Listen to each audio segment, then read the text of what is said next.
Hello, good morning students. मैं आप सभी का स्वागत करता हूं। मैं माधवेंद्र त्रिपाठी अपने यूट्यूब चैनल में। आशा करता हूं आप सभी बहुत अच्छे होंगे। आज से हम क्लास 8th के जो SST का चैप्टर है इसके बारे में डिस्कस करेंगे। और जहां से हम स्टार्ट कर रहे हैं वो है हिस्ट्री। पहला चैप्टर है, देखिए, वेयर, व्हेन, हाउ, है ना। क्या लगे, different periods in the study of history, है ना। हिस्ट्री के अलग अलग टाइम पीरियड के बारे में बताया है। We have already learn in previous classes that for the conveniences of understanding the past the historians have divided its study under the following heads, है ना। तो बोल रहा है कि हमने पहले की क्लासों में पढ़ लिया है, और जब हमने पढ़ा तो जो इतिहासकार थे, हिस्टोरियंस थे, इन्होंने समझने के हिसाब से, अपने सुविधा के हिसाब से, अंडरस्टैंडिंग के हिसाब से जो हिस्ट्री है इसको 3 पार्ट्स में क्या किया है, डिवाइड किया है ना। कौन कौन से पार्ट्स हैं? तो पहला देखिए लिया है एंशिएंट पीरियड, दूसरा है मिडाइवल पीरियड, और थर्ड है मॉडर्न पीरियड, है ना। तो एंशिएंट पीरियड प्राचीन काल, जिसको आपने क्लास 6 में पढ़ा, मिडाइवल जिसको 7th में पढ़ा, इस, है ना, 8th में आप मॉडर्न पीरियड के बारे में क्या है, पढ़ेंगे, है ना। आगे देखिए, however when it comes to the history of a different region and countries, some dates or durations cannot be assigned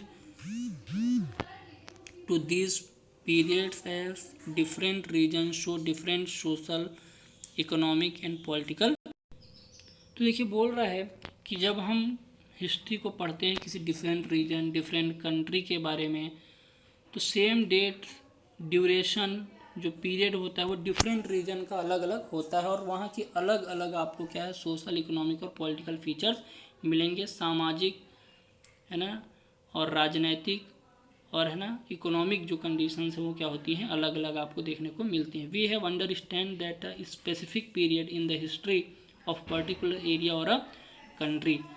और हम किसी एक स्पेसिफिक पीरियड के बारे में, है ना, किसी पर्टिकुलर एरिया के बारे में, किसी पर्टिकुलर कंट्री के बारे में क्या है, पढ़ते हैं। आगे दिया है, पर्टिकुलर एरिया और country has to show the sign of fundamental change in term of social economic pattern in life.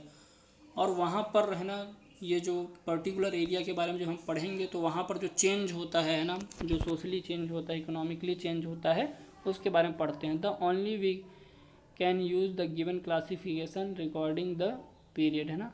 और इसको हम किस तरीके से पढ़ सकते हैं?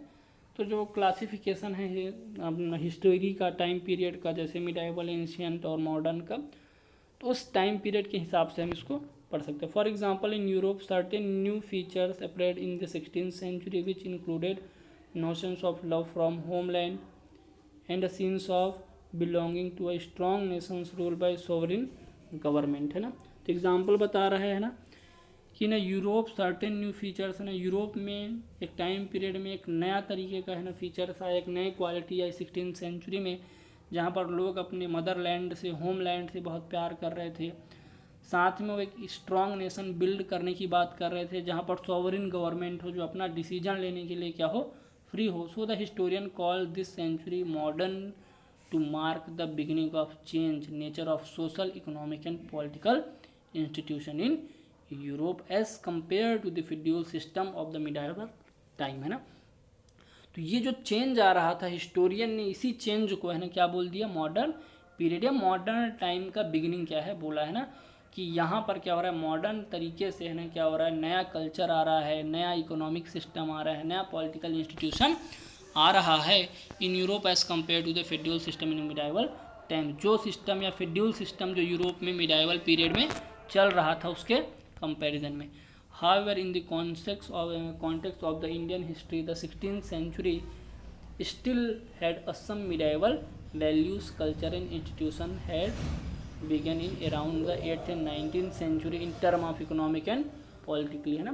तो क्या बोल रहा है कि यदि हम इंडिया की बात करें तो इंडिया में 16th century में अभी भी, है ना, जो मिडाइवल टाइम पीरियड की चीज़ें थी वो देखने को मिल रही थी। कल्चर कुछ उसी तरीके का था, इंस्टीट्यूशन भी वैसे ही थे, है ना। और मिडाइवल पीरियड जो स्टार्ट हुआ था इंडिया में वो 8th और 9th सेंचुरी में स्टार्ट हो गया था, तो वैसा ही कंडीशन हमको 16th सेंचुरी में भी देखने को मिला था। So in India the century could not be taken as the beginning of modern period. इसलिए इंडिया में हम मॉडर्न जो टाइम पीरियड था उसका बिगिनिंग, है ना, हम क्या है 16th सेंचुरी को नहीं मान सकते हैं, क्योंकि ये जो मॉडर्न टाइम पीरियड था या 16th सेंचुरी का बिगिनिंग था, ये कहाँ, इंग्लैंड में या यूरोपियन कंट्रीज़ में हमको देखने को मिल रहा था। आगे दिया modern period in Indian history, it was only in the 19th century that the feeling of nationalism appeared in India, है ना। तो इंडिया में जो नेशनलिज्म की, राष्ट्रवाद की जो धारणा है या फीलिंग है, वो 19th सेंचुरी में हमको देखने को मिली। However there where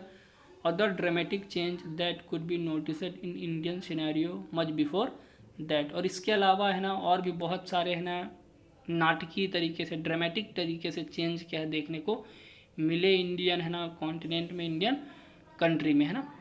by the beginning of 18th century the face of economic and political structure in India had started to change. और 18th सेंचुरी के आसपास इंडिया में जो इकोनॉमिक और पॉलिटिकल जो स्ट्रक्चर था वो हमको चेंज होना क्या है दिखाई दिया, या चेंज होता हुआ हमको दिख रहा था, है ना।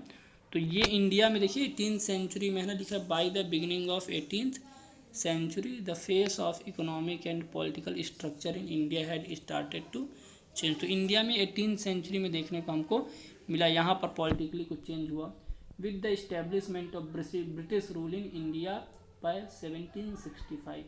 साथ में ब्रिटिश रूल का जब इस्टेब्लिशमेंट हुआ 1765 में, वहाँ से भी ये चेंज हुआ। This change actually became a visible, और ये जो चेंज था ये हमको दिखाई दे रहा था। The 18th century therefore was termed as the beginning of a modern colonial period in India. These change were as follows। और 18th सेंचुरी के आसपास ये जो चेंज हो रहा था ये हमको देखने को मिल रहा था, और यहीं से इंडिया में मॉडर्न टाइम पीरियड क्या होता है, स्टार्ट होता है। अब ये चेंज है ना किस तरीके से आया, तो देखिए दिया है the great Mughal dynasty had started to decline. अब ये चेंज क्यों आ रहा था, क्योंकि जो मुगल डायनेस्टीज थी, जो ग्रेट मुगल डायनेस्टी थी, वो धीरे धीरे खत्म हो रही थी, डिक्लाइन हो रही थी। The Mughal administration had lost a वर्गो due to a new problem which emerge with in the mansabdari system. जो मुगल एडमिनिस्ट्रेशन था वो है ना अपनी ताकत को खो चुका था। क्यों खो चुका था, क्योंकि मनसबदारी सिस्टम में बहुत सारी प्रॉब्लम आ रही थी। मनसब के बारे में आपने पढ़ा ही है कि जागीर दे देते थे, पैसा दे देते थे, किसी एरिया को दे देते कि आप जाइए वहाँ पर राज करिए। तो जो लेटर मुगल आए औरंगजेब के बाद, उन्होंने अपने मन के हिसाब से किसी को भी बहुत बड़ी जागीरें दे दी, जिससे क्या हुआ कि ये कमज़ोर होते गए, है ना। आगे दिया Aurangzeb the last of the great Mughals had died in 1707। The later Mughal rule were weak and ineffective, है ना। तो यही बता रहे कि औरंगजेब जो लास्ट है ना ग्रेट मुगल है ना राजा था 1707 में जब वो मरा 1707 में, और उसके बाद के जो रूलर है वो बहुत कमज़ोर थे और उतने प्रभावी नहीं थे, इनफेक्टिव नहीं थे। They did not enjoy the loyalty of their subjects who assume the new rule of king makers. और साथ में जो उनके साथ लोग रहते थे वो लॉयल नहीं थे, ईमानदार नहीं थे, जिस कारण है ना उनको ये प्रॉब्लम फेस करनी पड़ी। और यहाँ पर किंग मेकर्स है ना क्या है उभरने लगे, जिनके पास ज़्यादा जागीरें थी, वो लड़ाई करके दूसरे मुगल को राजा बना देते थे। तो ये प्रॉब्लम यहाँ पर फेस क्या है करनी पड़ रही थी। थर्ड देखिए the spread of mercantilism and capitalism in Europe had led to a certain of trading companies which were out of capture economic power in backward nation of Asia, Africa and America। अब यहाँ पर दो शब्द आपको मिलेगा, mercantilism and capitalism, है ना। तो mercantilism का मतलब आप यदि देखेंगे है ना, ठीक है, तो एक तरीके का सिस्टम था जहाँ पर इकोनॉमिक कंट्रोल है ना जो अलग अलग कंट्री थी वो करना चाहती थी कि ज़्यादा से ज़्यादा हमारे पास पैसा। और कैपिटलिज्म भी उसी तरीके का सिस्टम था जिसको हम पूंजीवाद क्या है बोलते हैं, कि ज़्यादा से ज़्यादा क्या करना, पैसा क्या है कमाना, है ना। तो ये जो कंट्रीज़ थी यूरोप की ट्रेडिंग कंपनीज़, वो चाहती थी कि वो ऐसे एरिया को कैप्चर कर ले जिससे उनको बहुत अधिक पैसा क्या है मिल सके। और इस काम को करने के लिए वो कहाँ पहुँचे, तो लिखा है कि capture economic power in backward nation of Asia, Africa and America. तो एशिया, अफ्रीका और अमेरिका में जो ऐसी कंट्रीज़ थी जो बैकवर्ड नेशंस थे, पिछड़े हुए थे, वहाँ पर ये जा कर के वहाँ से अपनी इकोनॉमिक पावर को क्या इस्टेब्लिश कर रहे थे। With the government consent some of these companies like Portuguese, Dutch, English and French had active entered in Indian political and economic arena by the 18th century. They started interfering in Indian politics to increase their economic gains, है ना। तो जो European जो government थी उन्होंने बहुत सारी companies को इंडिया में भेजा, जैसे पुर्तगीज़ जो पुर्तगाली गवर्नमेंट थी यूरोपियन, उन्होंने अपनी कंपनी भेजी जो पुर्तगीज थे। डच मतलब नीदरलैंड की, हॉलैंड की जो कंपनी थी वो आई। इंग्लैंड है ना, मतलब ब्रिटिशर्स आए, फ्रेंच आए, है ना। तो लिखा they had active entered in Indian politics, Indian politics में इकोनॉमिक कंडीशंस को भी इन्होंने क्या किया है ना, बहुत ज़्यादा इफेक्ट किया। 18th सेंचुरी में they started interfering in Indian politics to increase their economic gains, है ना। और इंडियन पॉलिटिक्स में भी इंटरफेयर किया, जिससे क्या हो सके, इनको ज़्यादा से ज़्यादा क्या हो सके, फ़ायदा क्या है, हो सके, है ना। आगे दे modern India history, a brief overview, है ना, जिसके बारे में अब हम कल आगे डिस्कशन क्या है करेंगे। Thank you.